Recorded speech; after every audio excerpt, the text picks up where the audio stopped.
10 senyales na maganda ang pagtanda mo kahit hindi mo napapansin.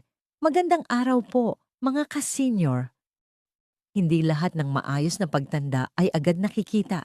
Minsan, tahimik lang ang mga senyales, pero ito pala ay palatandaan ng mas maayos na kalusugan at pamumuhay.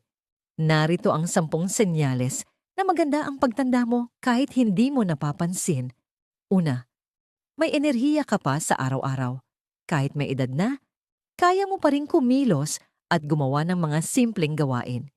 Ikalawa, maayos ang tulog mo, nakakapahinga ang katawan at hindi ka laging puyat sa gabi.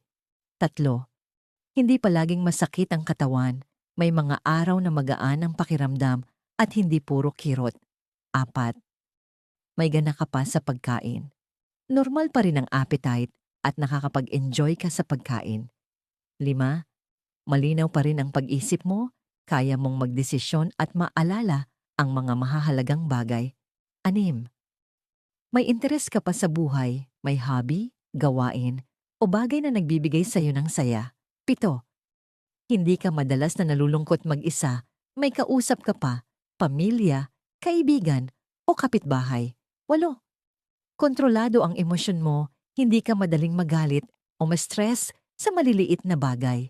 9, kaya mo pa ang mga daily routine, pag-aalaga sa sarili at simpleng gawain ay kaya mo pa.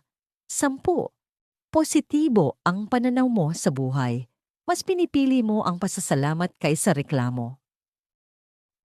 Mahalagang paalala mga ka-senior, ang magandang pagtanda ay hindi nasusukat sa edad, kundi sa kalusugan, lakas, at kasiyahan sa araw-araw na buhay.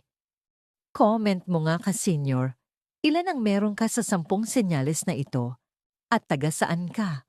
Kung nakatulong po ito, huwag kalimutang i-like, i-share, at mag-follow para sa mas marami pang ka-senior health tips.